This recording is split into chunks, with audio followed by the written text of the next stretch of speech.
right, welcome to B Shifter. Josh Bloom and John Vance here, and today we're just bringing you up to date on a few things going on in B Shifter and Blue Card world. Of course, we're not in Phoenix right now, if you're watching on video, and you could tell because it's like 120 degrees there. So everyone vacates Phoenix. There's some people in the office, but we're not doing any classes there this month because we're out and about doing a lot of other things. So we're on the Zoom today. But that doesn't mean we're not getting ready for a lot of great things coming up. First and foremost, we have the Blue Card Hazard Zone Conference coming up October 5th and 6th in Cincinnati. We're a little more than 2 months away from that. I think it's about 67, 66 days from where we're sitting right now. And Josh, what's the latest developments on that? I know we've had a couple other instructors that we've announced in the last few weeks. Of course, you can check out everything at bshifter.com if you want to get signed up and see who's teaching there and what the program's all about. But for those who haven't heard about the conference, or just to bring everyone up to speed, what's going to happen in Cincinnati October 5th and 6th? Yeah, so we're bringing back the Hazard Zone Conference. If anybody wasn't aware of that, I think we've put it out a few times. You can register at bshifter.com. It's right on the front page, so you can go there and register. Hotels are filling up right there at the conference center, so we got a great rate at the local hotels connected to the conference center, so you can take advantage of that. We've just plugged in Chief Gary Fleischer from the Worcester Fire Department.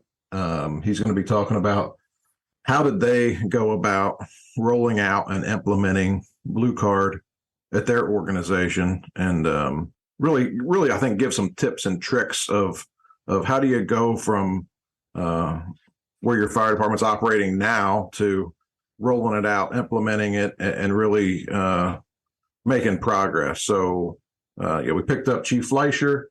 And then we got a few other demo things that we're going to be doing. We got it worked out with the National Fire Sprinkler Association. So Shane Ray is going to be doing one of the keynotes, but he's also going to be doing 3 outside demonstrations with their sprinkler and valve trailer of what should fire departments really be looking for and doing when they go to these big box buildings or buildings with sprinkler systems in them. So I think there's a great value with that. That trailer hasn't been to a ton of places, so it's good for the people who are going to be there to be able to see it, and then connect with the National Fire Sprinkler Association to bring that trailer maybe to their region. I know they're trying to get more and more of those trailers built and make them available, all across the country. And then we just got a few other demonstrations. We're going to have a technology team, if you will, that is going to be there flying some drones that got cameras and FLIRs and some other chemical capabilities. So, as we continue to move forward, we just saw this last week, right? The FDNY used their drones and their robotics team to kind of evaluate what was going on with that crane and all that. So when it comes to command and decision making and what's the value of having that drone and how do you really get it there, which you have to tie back into deployment, obviously. So when is it available? How is it available? What's the capability of it? So regionally, that team's going to be there just doing a few different things. And we've used it in our area quite a few times to evaluate fires. They've done some search stuff with it. They've done a lot of this summer for whatever reason. Cincinnati is getting more rain than it seems we usually do. So they've done quite a bit of like riverbank searches, flying riverbank. So we'll have that demonstration. And then we got a few other things. One of the ATF dogs is going to be there just doing, like a demonstration of what do they do and what does that look like. It's not a class, but it's most people, right? The dog always, puts a smile on most people's faces. And if you're not a dog lover, then just stay away from the dog. Otherwise, the other thing we're doing is, and we've said it a few times, the Thursday night, we're going to have a mixer opportunities, kind of a meet and greet network thing from 6 to 8, right across from the conference center.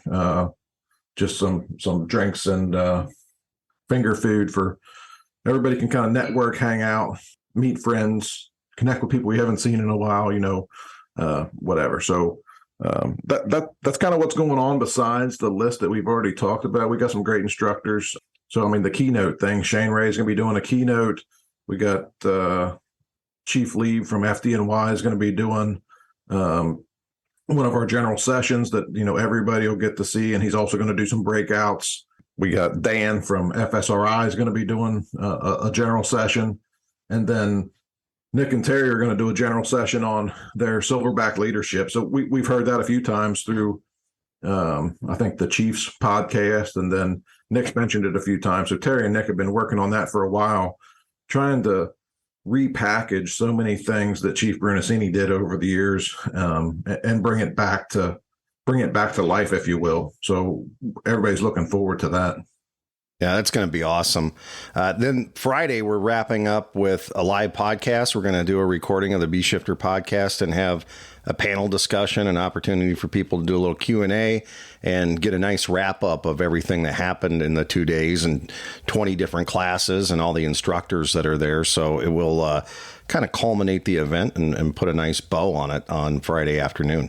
Well, we're looking forward to that. One of the things that people don't understand, I think, because I've explained it a lot, is you get the registration, you also get a free subscription, and that subscription is transferable. So if you have somebody within your organization that you want to transfer that subscription to, very easy to do that. And it ends up being really the lowest cost conference there is out there when you look at it that way. Yeah. So I've been pushing that too, because people have been asking that question. So it's $515 for the 2-day conference, and you get that free online subscription. That's a $385 value that you can transfer to anybody in your organization. So if you were going to put somebody online anyway, it's going to cost you $385. So the difference, for another $130, you get an online subscription and a conference pass for 2 days, and it is transferable to anybody in your organization. So, I think it brings the value, especially if you're putting somebody online, which most organizations are going to be putting, are always putting somebody online because of retirements or promotions or whatever. So, I think it's a great value. It's like $8 a training hour, if you will. And lunch is included both days. So that's another value. I mean, I know some people have to watch it or their per diems aren't great. So to be able to have lunch there too and get back to the classes. So that'll be really nice. So really looking forward to that. That kind of segues into our next thing. And you and I are going to be at iChiefs in August in Kansas City at booth 3619. I'll put that in the show notes, too, if you want to look it up. What kind of goodies do we have? Yeah, so when we're at the iChiefs show, we got a couple things that we're going to announce and do there for the people who are there and present. We're going to be giving away a few passes, if you will, to some of our workshops, mostly like the big box workshop that we're doing in Phoenix. And we already have some of those scheduled for 2024. We have 5 of the big box workshops scheduled so far for 2024. So you can see that on our website. If you stop by the booth, there'll be some opportunities to get into some raffles or some giveaways of opportunities to learn and workshops and networking. And then, we'll have plenty of Blue Card swag stuff that we'll be giving away, here and there. If you come to the booth and answer a question or give us one of Bruno's one-line tactical truths or something. So John always does a great job with that, putting that out on social media, and, stop by within the next hour at the booth and be the first one to do or say whatever. And we'll have some giveaway things there for people. And then, looking forward to networking, connecting with all those people that are there. So I think this is our 14th or 15th year being at the show. And, it's always good to catch up with people and to meet all the new people that stop by and want to talk about really everything command, Blue Card and decision-making and hazmat decision-making and what are we doing and where are we going and where have we been. And so many people just stop by and say, man, I sure miss the chief, just like we all do. So. Well, and it's also a good opportunity to Ask any questions that people have. I know, we're a captive audience. We have to be at the booth, so we're not going anywhere, and we are there available for people. So if you have somebody from your region, your department, or you have questions yourself, it's a good opportunity to come by and visit with us for a little bit and get those questions answered one-on-one at the booth at iChief. So we're looking forward to being in Kansas City coming up in mid-August. And then the Buck Slip is going to feature in August some free SOGs. What SOGs will we be putting out?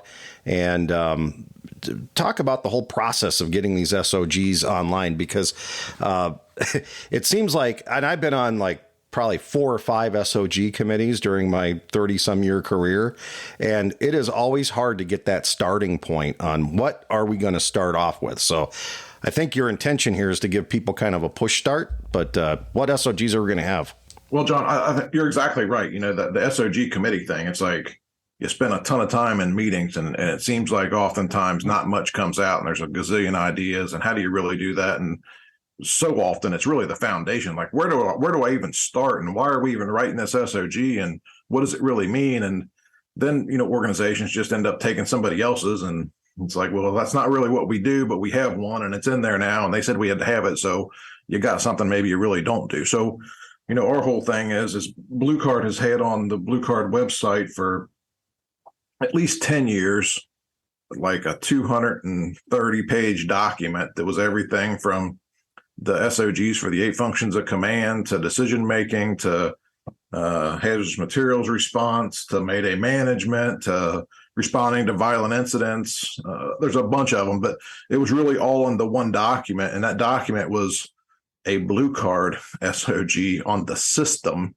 It wasn't really ever designed for a fire department to take and make their SOG for their fire department. It was designed, here's a big document, and then you can cherry pick things out of it that fit to develop your own SOGs. And, we get so many phone calls and have so much interaction with organizations that are trying to start or rebuild their SOGs because, what they have hasn't been visited since the 80s, or they just took it from somebody else and it really doesn't apply. So we wanted to not offer a free platform of SOGs that's the foundations for organization to start to build their SOGs or refine their SOGs that they already have. So the first one that we're releasing is going to be coming out, I think August 7th or 8th in that Buck Slip, is the command SOG. And it's really like it's the footer for the foundation, right? So it's the bigger document that's 30,000 feet of your, maybe your fire department's command SOG. And then we have a bunch of supporting documents that are going to go along with that'll get released every Tuesday following August 8th, I guess it is. So every Tuesday following August 8th, we're going to release an SOG all the way up to the conference. And then our intention is we're going to keep releasing SOGs as our group and other Blue Card users that are on our system, engage and send in SOGs for other organizations to have and share and use as a foundation. So the command one's going to come out first, and then we're going to have the other ones are going to come out. Division ops, like what's that division ops SOG look like? When it's going to tie in accountability and the roles and responsibility, and division ops for both the boss in that position and the support officer. Accountability, like a specific accountability SOG that just supports the division ops. Communications SOG that talks about the specific types of transmissions that we have on the fire ground, which just supports the command SOG, right? So priority traffic, status change, Mayday management. And then speaking of Mayday management, we'll have a Mayday management SOG that's going to come out, an air management SOG that's going to come out. And then we have 2 others that we'll be pushing out. One of them, Big Box, that we've been working with the National Fire Sprinkler Association on and getting their feedback on, what should it really look like? What are the best practices when we go to those events?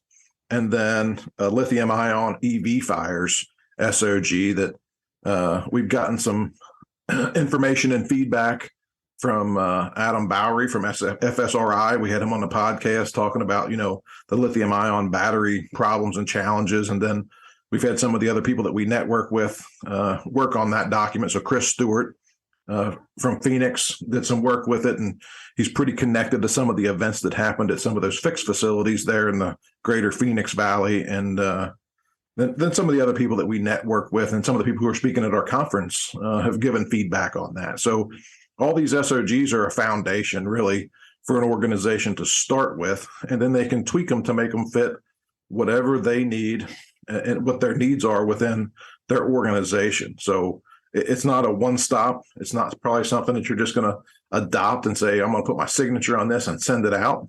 Again, it's the foundation of building out those fireground SOGs. And, they're going to be free. They're going to be free to Blue Card users. They're going to be free to anybody who wants to download them. So, we're looking forward to that. And I think it'll be a good project. And I think it'll be a good deed for us pushing those out for organizations to limit some of the work and time that they have to put into SOG development. And if people don't know, the Buck Slip is a weekly newsletter that we put out for incident commanders and leaders. Anybody can get it. You don't have to be a Blue Card user, although we have 27,000 plus Blue Card ICs that get that newsletter every single week. But if you'd like to sign up and you're currently not a Blue Card user, you can get it as well. So look at the show notes or drop us a line and we'll send you the link to sign up for it. It's direct to your email box every Tuesday morning. We've been doing that since January 1st, and there's just a lot of value to it because not only do we roll out our continuing education, there's an article every week. Some of them are new. Some of them are flashback articles to what we've had in the B Shifter magazine. And then at the end of every quarter, we're going to kind of compile them up and they'll become a magazine at some point. But it is some really great information. And I don't think there's another thing in the fire service like it, where every week you can get information if you're an incident commander on what is going on right now. And again, a lot of these tips and tricks and support that you need as a leader and an incident commander within your department. So go to the show notes, click on the Buck Slip link, and that'll take you to a place where you can sign up and get that every week. Sometimes it goes to your junk mail. So I just want to make sure that people accept it. And then once you accept it and if it, check your junk mail, if you did sign up for it and you're not getting it, then it will come to your regular email box every week. We have a couple of workshops coming up in Colorado. We have a Mayday workshop in Hudson, Colorado. August 21st and 22nd, and then a big box workshop in Loveland, Colorado on September 26th and 27th. And that's the last big box workshop we're doing in 2023. For those who don't know, give us a little overview, Josh, on what happens at these workshops. Yeah, so the big box workshop, we've built a really good relationship, networked with, and we're supporting each other, endorsing each other, I guess, if you will, the National Fire Sprinkler Association and Blue Card on these big box fires. So I think we've done 5 or 6, probably the last 18 months all over the country. And then, like you said, the one in Loveland, Colorado is going to be the last one. So it's a 2-day workshop, a lot of networking. That it's limited to 40 seats. The first day is all Shane Ray talking about big box fires, sprinkler systems, riser systems, fire pumps, what the fire department should really do when we go to those incidents, looking at the good, the bad, and the ugly, if you will, on some of the big box events. When they don't go good, why is it that they don't go good? And sometimes it's some decision making by the fire department. Hearing from somebody from that industry who networks with corporate America all the time on what is the real feeling from corporate America on some of these giant buildings and firefighters going inside of them, and what do they really want and expect? And, one of the things is they don't spend the money that they spend to put a sprinkler system into the building for us to not use it. And oftentimes that's the problem. The fire department doesn't fully understand how the sprinkler system is designed to work and what it really does. So, Shane on the first day does a great job breaking that down. And then on the second day, we get through the Blue Card Big Box Tactical Template, which really is a training tool that organizations can use to train their firefighters, company officers, chiefs on what is the SOG at the ABC Fire Department? What is best practice? How are we going to respond to these events? How are the critical factors at these different? What does our risk management profile look like at these events?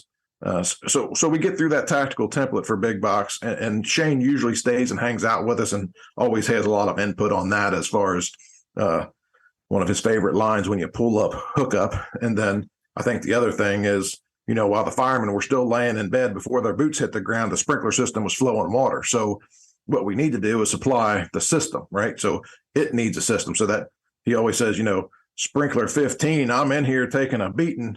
I just need you to supply me so I can keep flowing water, and I got the fire knocked down, right? So, I mean, we enjoy spending time with them, and it's always the light bulb always comes on for so many people. I mean, we've had people from 2 station fire departments. We've had people from 100 station fire department, or it's a close to 100 station fire department attend those, and they're like, yeah, we had no idea about most all of these things. So, and then in the afternoon of the big box, we run several big box simulations to show blue card users how can you get the most out of some of those simulations and use those to really exercise the SOG. So, we're pushing out these SOGs, and what better way to really walk through and kind of evaluate, is this really what we want to do? Does it really work? And then to say, hey, no, this is the expectation. Here's the SOG. That's kind of the expectation. Now here's the training. We trained you on it. So when the bell rings at 2:00 in the morning, this is what we expect you to do. And you've kind of seen how it works. So that's the big box class. And then the Mayday workshop, we're coming up on 40 or 50 Mayday workshops that we've done. It's 2 days. We call the Mayday workshop the why of Blue Card, because it answers all of the why Blue Card does what it does. Why do we follow the 8 functions of command? Why do we use the strategic decision-making model? Why is communication so important? How do you build out an organization? The factors of having a division boss in place and what that really does. So all of our workshops are 2 days, a lot of interaction with the people in the room, a whole lot of networking. Just like most workshops, there's some sitting presentation and delivery, but a lot of it is, get up, move around, discuss, ask questions, and we all learn that way. So that's the workshops that you talked about there. And then we have one other workshop that we're doing. It's available. You can see it on the B shifter. There's a few seats left in it on the East Coast, Winston-Salem, North Carolina area at Kernersville. It's the division ops class, which also goes over really well because so many organizations get a little sideways with what does that really mean and where do those people work and what is that job description and what's the value of having that person there. And so I think it answers a lot of why also about why Blue Card does what it does and how many people can you really manage. So it comes back to everybody needs a boss. So a lot of stuff coming up still this year, and then next year our schedule's already filling up. We're scheduling work into May next year already. So go to bshifter.com if you want to look at any of those workshops. You can sign up there. If you have any questions, you can drop Josh a line. And I think between the workshops and what we do with Train the Trainer, we tell you why, you hit it, why we're doing the things that we're doing. And there's a lot of programs out there, and I'm not here to bash anybody else, but they really can't tell you why. It's because that's the way we've always done it, or it's a tradition in the fire service, whereas we can come back and either show you case studies or talk about specific instances that evolved the methodology that we're teaching. So I think it's worthwhile for that, because a lot of times people have to go back to their organizations and either justify or defend what they're doing. And we give you the ammo to do that at all these workshops and the programs we're doing. So you and Jeff and everybody else has done a terrific job at just getting us steered that way so we can talk about the why. All right, let's take a break. And when we come back, we have a little Fireground audio for you. All right, we're back, and we always like getting audio and sharing audio with you on Blue Card in action on the Fireground. What are we going to listen to today, Josh? Yeah, so this audio is from the Springdale Fire Department in Hamilton County, Ohio. So it's a It's one department of the 36 in that county, and that county's been working 10 years probably on how do we work better together, like with a real focus on how do we work better together. So with 36 departments, there's a whole lot of 1, 2, 3, 4 station places. So any fire in that county, you're getting mutual aid. Some places are getting mutual aid from 6 or 7 other organizations, to fill out a full response for deployment. So, it's critical that those people are on the same page. And in that county, right now, they're headed towards about every organization operating from the same command procedures, the same division ops, the same communications procedures. The dispatch center is training all of their dispatchers with the Blue Card dispatcher module. So still work to do. There's always going to be work to do. We should always be in a state of trying to fix ourselves. But though you can always pull things out and say, hey, we could have done this better. We don't listen to it, any of this audio to do that. We just listen to the audio to say, hey, here's what it could sound like. Here's some good examples of some things. This is a good example. So this is a restaurant, comes out as a mulch fire. We all across this country get called to those all the time because of some critical factor things that came out through the MDC and over the radio. The company went ahead and upgraded it. So as far as command function 1 deployment, it put them behind a little bit because they ended up with an engine, a single engine response, and then everybody else was delayed a little bit. So as we listen to that, just keep that in mind. But the first company did a good job, when they got there, really evaluating what was going on. And then when the strategic IC got there pretty quickly because of the upgrade, how the upgrade went, there was a bit of a command transfer, and then what really needed to happen. And because they thought it was going to escalate a bit, they pushed a division boss forward and actually supported that division boss with a support officer, and they were building it out, like it was going to continue to escalate.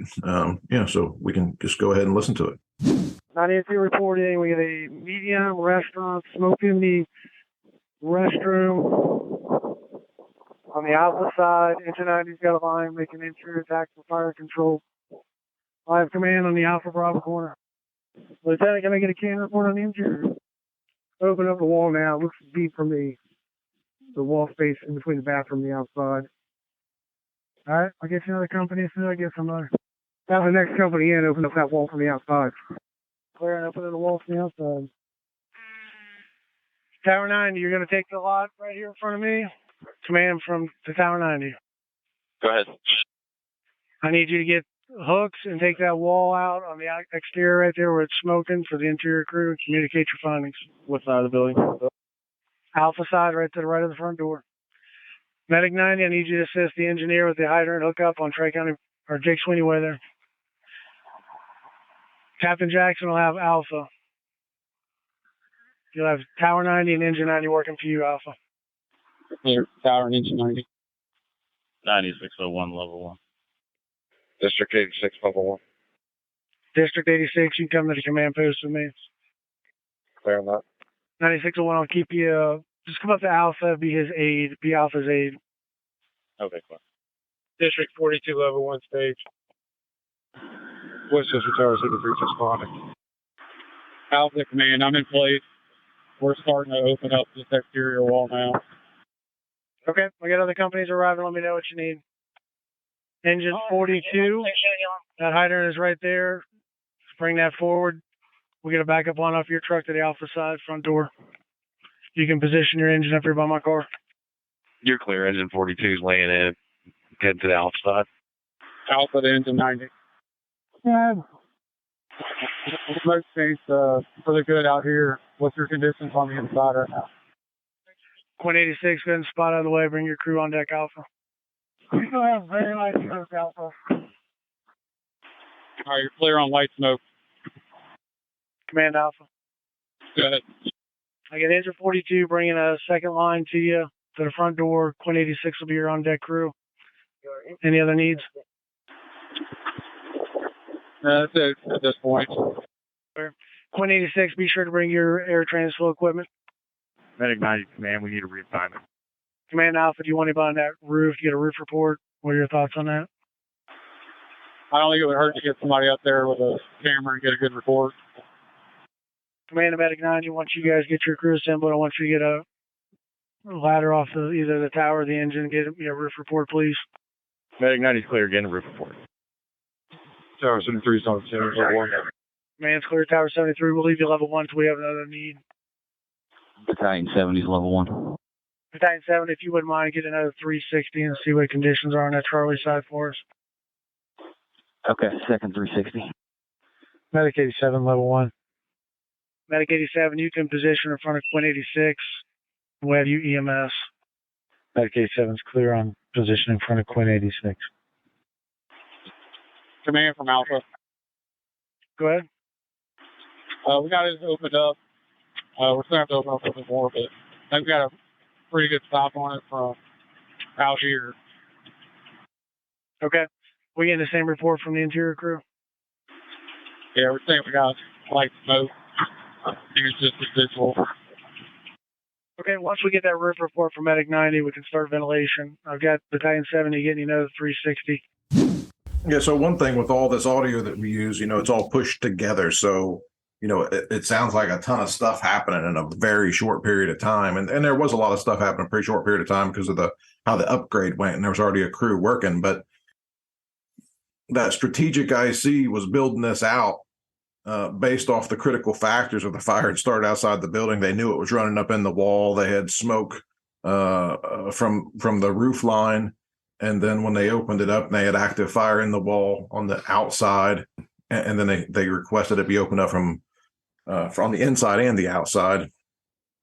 They were just building it out, right? So once he got Alpha into place, Alpha said, hey, I got these are the companies I got. This is what's going on.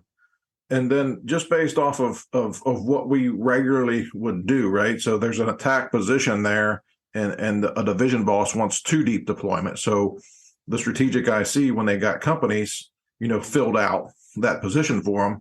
But once there was an on-deck company assigned forward to Alpha, he said, hey, let me know if you need anything else, right? So he didn't overload Alpha with resources. He started to build out his 3 deep deployment. It was a commercial building fire, picked up a secondary water supply.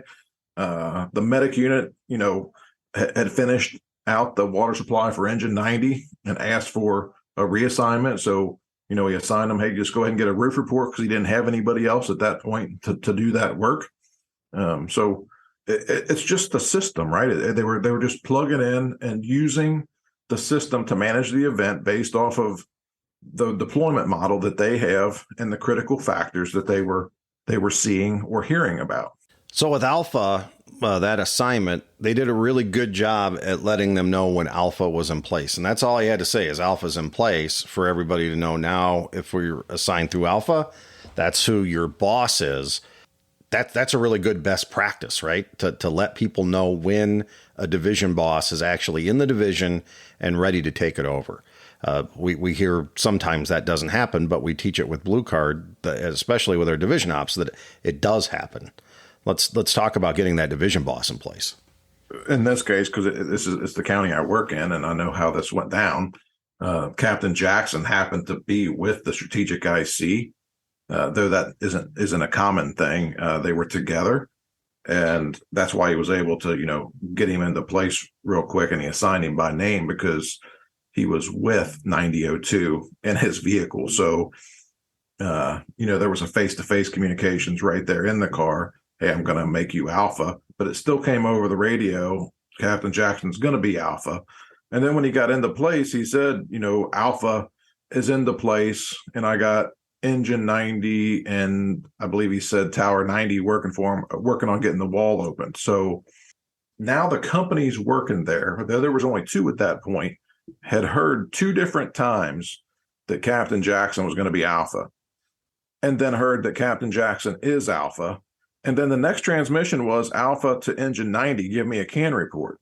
So it was closing that whole loop so that 1, companies know who they're working for, and 2, that whole thing of they know who they're working for. That way they're talking to Alpha, right? Not talking to command. And then command knows that they're in place. Command can, push that off as far as the accountability piece, though they have in place that Engine 90, Tower 90, and whoever the on-deck company was that got assigned are working for Alpha, and they track that for accountability purposes.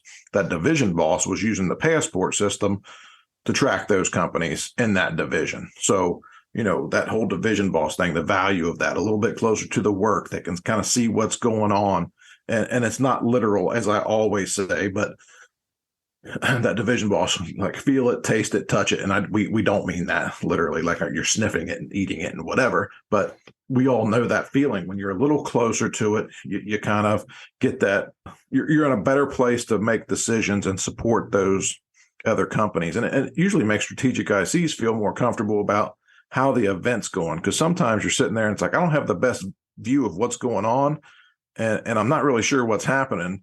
And then if you don't have a division boss, you're going to be calling those companies like, what's going on? Give me a CAN report. And in this case, the division boss is right there and can kind of see what's going on.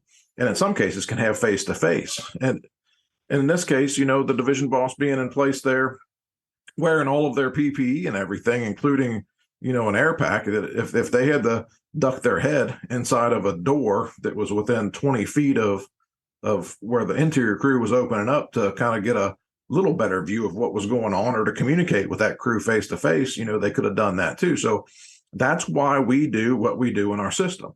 Division bosses wear full protective equipment, the same as companies that are going to operate in the IDLH. And they do operate in the warm zone, and anybody in the warm zone should be wearing all of that equipment. So it's just a really good example of when you have an SOG and you train on it, and that's the expectation that, that's what's going to happen. And though on this incident, it helped.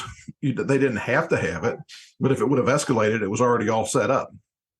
Well, the other thing with layering is they had a subsequent arriving chief that got there, and that chief was given the assignment to be the aide in the Alpha Division, which really means be the embedded safety officer. So a good example of most fire departments aren't riding with two in a battalion, but how later arriving chiefs can get plugged in to where we need them. And he knew right away that, well, that's going to be the assignment that I'm going to give them.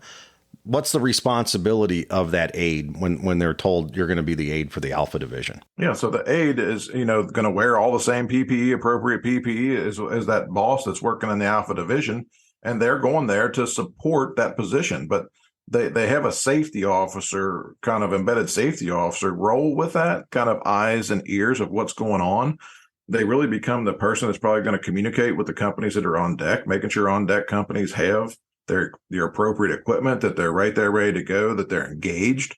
They're going to become the accountability person in that location. So Alpha would pass their division board to the support officer, and then they would start tracking, on our board and our system that we use with Blue Card. Red is on the inside and yellow is on the outside, that two-sided board. So they have who's inside, who's outside.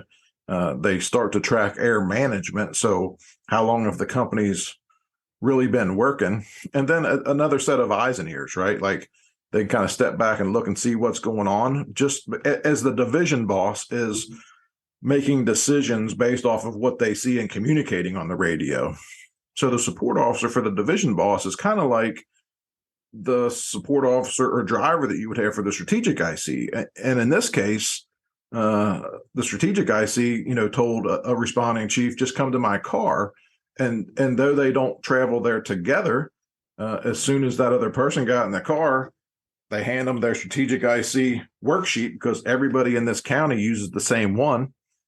And they catch it up. They do all the documentation. So that way the strategic IC is watching, listening, which is one of the biggest things that a strategic IC does, is active listening, and then communicating with the companies as needed. And then the support officer in that strategic IC position then, can maintain 3 deep deployment. How many companies do we have? How many companies are working? Like, what's this whole cycle looking like? So if this thing did continue to escalate, the support officer for the strategic IC, could have said, hey, we only have one company left in level 1 staging. Do you want to get, an extra alarm? So it's that support piece for those positions as an incident starts to escalate. And, if you can do it, there's nothing wrong with building out the system to practice and exercise the system so that people are more comfortable with it. So, and that's what they did in this case. It didn't hurt nothing. If a bigger event would have come out, they could have cut people loose. It's a live event exercise. I think the support officer there was a Twitter poll yesterday on the highest ranking person on the scene. Should they take command? And 36% on this poll said yes. That is not the case with Blue Card. We're not only a critical factor-based system, we only transfer command to improve it. And we want, our people who are generally going to be the ICs to be the IC, not the guy coming from the office just because I'm the highest ranking one. But I love being a support officer because as the fire chief, I think I'm in a position to mentor, train, and be there to support command.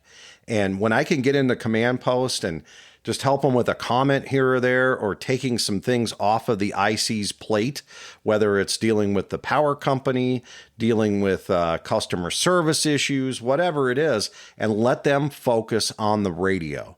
The radio is where it's all going to be at. And my goal, once I sit in that seat to be the support officer, is for nothing to distract that IC other than the radio.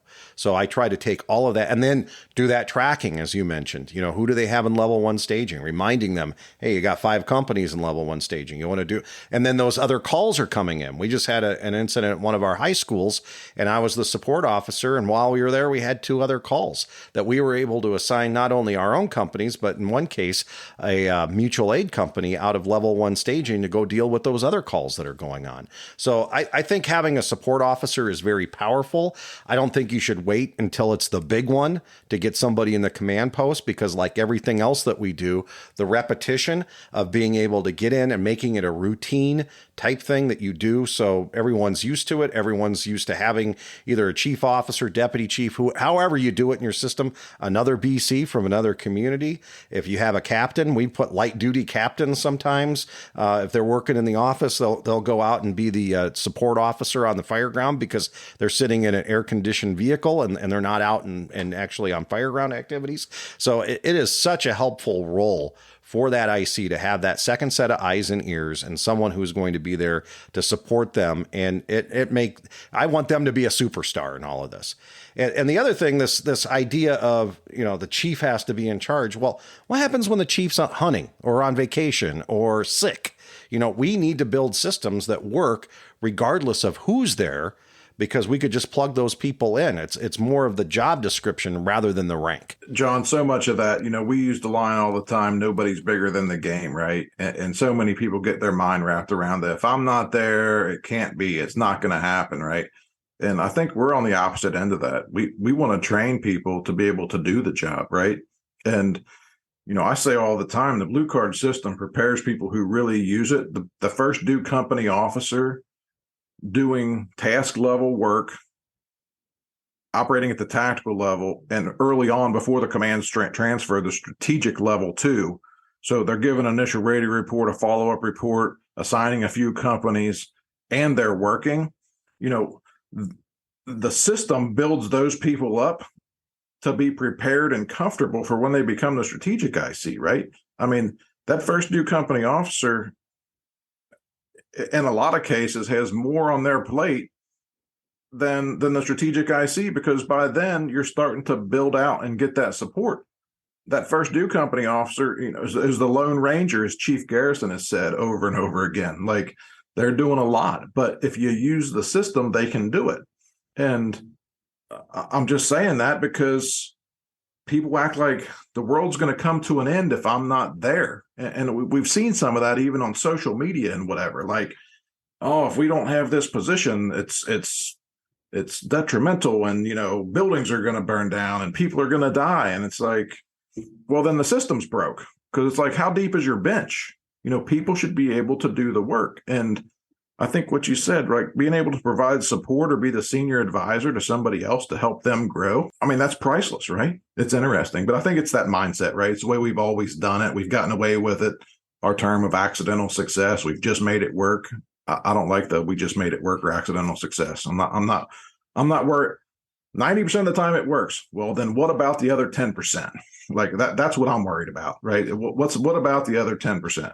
So I used to hear fire chiefs say, well, I'm the one who's going to be held responsible for this fire, or I'm going to be the one on the witness stand, or however they're thinking their accountability goes. But I would counter that with, yeah, you are going to be held accountable 24/7 for the operations of your department. Build a department and an organization that works 24/7 and not dependent on some one person showing up. We don't want that. And I had a fire chief who, when he retired, the whole community came unglued because he was a really good fire chief. He was very active. He loved going to calls. You know, we knew within the organization, we said when he's retiring, we said, you know, we're going to be okay because he prepared us to carry on, and not everything was dependent on him. And, you know, this was back in the mid 90s, and he had us reading fire command. He had us doing fire command. Every incident we went to, we filled out an org chart, and we would turn it in along with our report just for the critique so we could improve ourselves. And that's the kind of organization you should be building continuously, where you're able to grow your people and make them thinking incident commanders, and it's not dependent on one person. All right, Josh, good talking to you. I guess the next time I see you, we'll be in Kansas City, so we're looking forward to going to the iChiefs conference in August. Again, visit us at booth 3619 if you're listening to this before that date, and stop by and get some B-Shifter swag, and check us on social media. We're on Twitter, Instagram, Facebook, and now also on LinkedIn. So check those platforms, and we'll give you some information on getting some free stuff from us when you go to iChiefs. Until next time, thanks so much for listening to B-Shifter.